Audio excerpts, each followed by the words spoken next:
আমাদের শরীর দেখায় দেখায় টাকা ইনকাম করতে হবে? শরীর আমার, সিদ্ধান্ত আমার। সে কি নিজেকে পতিতলায় রাখতে পারবে? সে নিজে বলবে আমি পতিতলা নারী।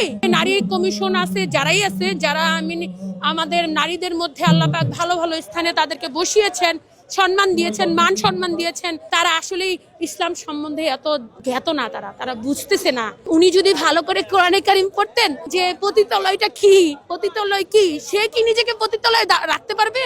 সে নিজে বলবে আমি পতিতলয় নারী। যদি সে পারে তাহলে অন্য মেয়েরাও পারবে। সে তো পারবে না, তাহলে কেন আরেকটা মেয়েকে পতিতলয় রাখে? কেন তাদের জন্য সংস্থানের ব্যবস্থা করার রাস্তা দেখাতে পারে নাই তারা? ওইসব মেয়েদের জন্য একটা দোকানপাট, অন্য কিছু আর কোনো বিকল্প কোনো পন্থা ছিল না? পতিতলয়কে কেন তারা সেটা বাস্তবায়নের জন্য চেষ্টা করবে? সেটা আমি ইসলামিক দৃষ্টিকোণ থেকে এটাই বলে, নারীরা হচ্ছে সম্মানী জাতি। আল্লাহ পাক আপনাকে অধিকার দিয়েছেন, আল্লাহ পাক আপনাদেরকে পুরুষদেরকে ক্ষমতা দিয়েছেন। ক্ষমতা মিন্স হচ্ছে মর্যাদা দিয়েছেন অনেক বেশি। কিন্তু আমি মেয়ে হয়ে আমি আপনার সাথে কোনোদিন পারবো না ভাইয়া। কেন পারবো না? আল্লাহ পাক যেখানে বলছে ছেলেরা আমাদের চাইতে ছেলেদের ক্ষমতা বেশি, আমাকে সেটা মনে রাখতে হবে। আমি শেখ হাসিনা হই না কেন? এই যে শেখ হাসিনা কি করে গেছে দেখেন না, কার মধ্যে ইসলাম ছিল না তো। বাট আমি কথা হচ্ছে যে প্রত্যেকটা নারীকে বুঝতে হবে, মনে রাখতে হবে যে আমি একটা পুরুষের উপরে না।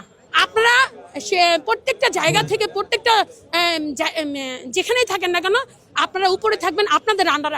আমাদের আন্ডারে যখন আপনি কাজ করবেন, তাহলে এই দেশে কোনোদিন কল্যাণ হবে না। কারণ আপনার জ্ঞানের সাথে আমি কখনোই পারবো না, যতই পিএইচডি হোল্ডার থাকি না কেন, যতই পৃথিবীর শ্রেষ্ঠ জ্ঞানী এবং শ্রেষ্ঠ ধনবান হলো, শ্রেষ্ঠ মোট কথা সকল দিক থেকে আমি আপনার চাইতে উপরে গেল, আমি আপনার সাথে পারবো না। কেন পারবো না? আল্লাহ নিজেই বলে দিয়েছে। আর আমি যখন আল্লাহর বিধানকে উল্টাবো, তখন আমার দুনিয়াও শেষ, আখিরাতও শেষ।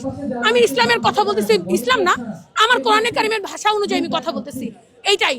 এখন কোনো নারী যদি বলে আমি মুসলিম কিন্তু কাজ করে অমুসলিমের, আল্লাহ পাক তাকেও বলবো তুই হচ্ছে কাফর, তুই হচ্ছে বেদিন, তুই হচ্ছে শিরককারী। কারণ আমি বলেছিলাম সুদ হারাম, তুই বলেছিস হালাল, তার মানে এটাও শিরকি। যখন আমি সুদকে হালাল বলবো, তখন আমিও শিরকি করে ফেললাম। আল্লাহ যেখানে সুদকে বলেছে হারাম, সেখানে আমি কিভাবে হালাল করি? নারী কমিশন যেটা বলেছেন যে মেয়েদেরকে এই করা হয়েছে, এইটা বলতে পারে নাই সে যে প্রত্যেকটা কোনো মেয়ে না আর পতিতলায় যেতে পারবে না, প্রত্যেকটা মেয়েকে আমরা কর্মসংস্থানের জন্য সাহায্য করব, এটা বলতে পারে নাই।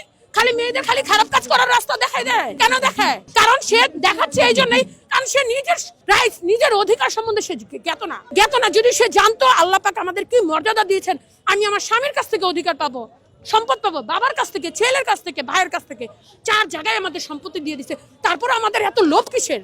আমাদের শরীর দেখায় দেখায় টাকা ইনকাম করতে হবে? অন্য ধর্ম থেকে নিয়ে শরীর আমার, সিদ্ধান্ত আমার, এটা করা যাবে না। এটা শুধু অন্য ধর্মে, বৌদ্ধ, খ্রিস্টান, ইহুদি, নাসারা তারা করতে পারে, কিন্তু একজন মুসলিম হয়ে কখনো এই টাইপের কথা সে বলতে পারবে না। তাহলে তার ইমান, তার মুসলমানিত্ব থাকবে না। যে বা যারাই বলেছেন এই কথা, শরীর আমার, সিদ্ধান্ত আমার, না, এটা হবে না।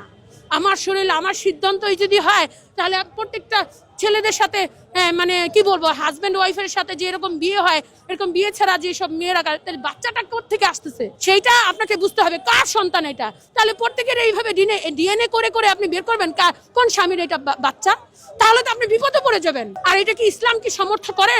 যদি সমর্থন নাই করে, আপনি জানেন ইসলাম কখনো এটা সমর্থন করবে না, এত নোংরামি কাজ কখনো। আর এটা হচ্ছে প্রস্টিটিউট, এটা সম্পূর্ণ জেনা। আর জেনাটা হচ্ছে আল্লাহ পাক সূরা নূরের মধ্যে আল্লাহ পাক বলেছেন জেনা তো দূরের কথা, তার ধারে কাছেও যেও না। আরে আমরা সবাই হেল্প করব, আমরা কখনোই কোনো মেয়ে পতিতালয়ে যে এসব কাজ করবে সেই টাকা দিয়ে সে জীবিকা নির্বাহ, এটা অনেক ঘৃণিত, অনেক লাঞ্ছিত, অবমানিত। ইসলাম এটা কখনোই সমর্থন করে না ভাইয়া। আর যে বা যারা করে তাদেরকে আল্লাহ হেদায়েত দাও।